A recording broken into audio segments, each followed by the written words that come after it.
Today, we're going deep on India's massive mission to flip this script, to go from being one of the world's biggest buyers of semiconductor chips to a major global player that actually makes them.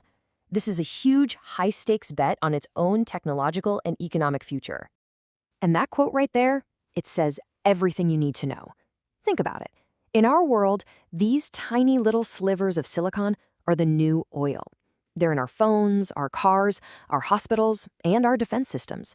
If you don't have a secure supply, you're incredibly vulnerable. So here's how we're going to break it all down. First, we'll talk about why these chips are so critical. Then we'll unpack India's ambitious master plan and see what's actually getting built. Of course, we'll also hit a reality check on the massive challenges, look at the crucial international friendships being formed, and finally, gaze into the silicon future. Okay, let's get right into it. To really understand why India is pouring billions into this, you first have to appreciate just how foundational these little things are to, well, everything. So, what exactly is a semiconductor? At its heart, it's a material with a superpower. It can control the flow of electricity like a traffic cop, acting as a microscopic on-off switch. And when you have billions of these switches working together, you get the brains behind every single piece of modern electronics. Now, making a chip is ridiculously complex.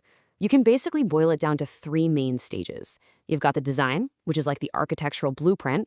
Then comes fabrication. This is where the chip is physically built in these ultra-clean factories called fabs. And finally, you have ATP. That's assembly, testing, and packaging. And get this, each of these stages is a multi-billion-dollar industry all by itself. And this slide?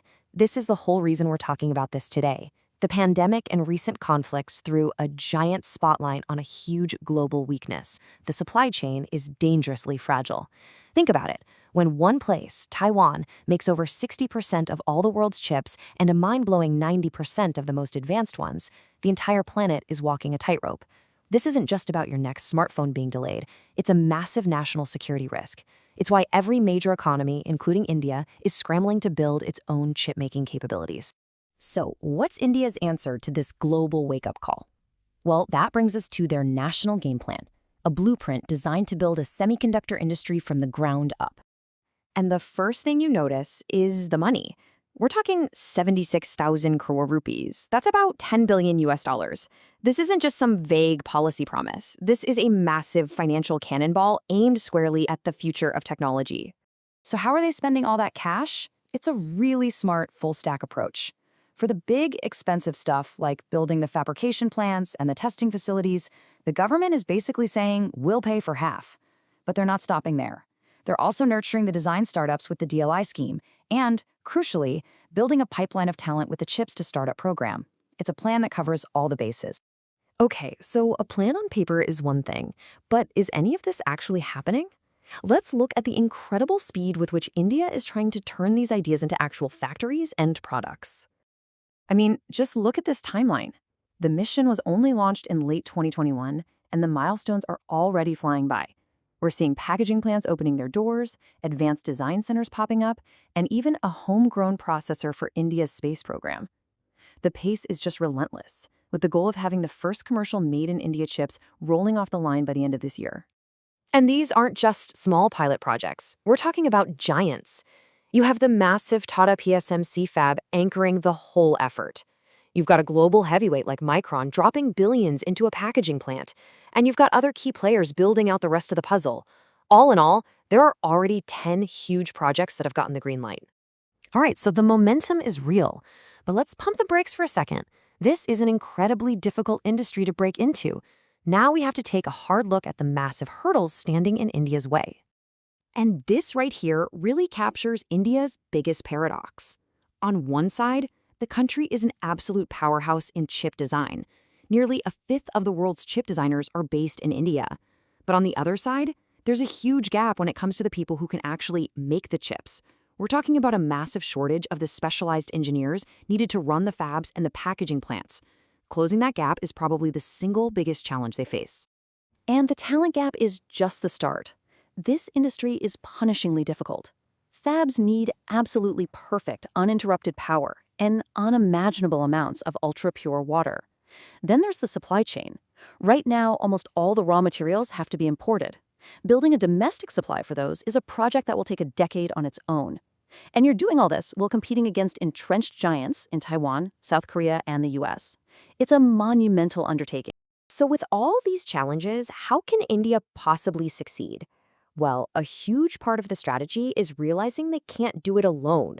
This is all about building a network of powerful international friends to help them get there faster. What India is doing is very smart.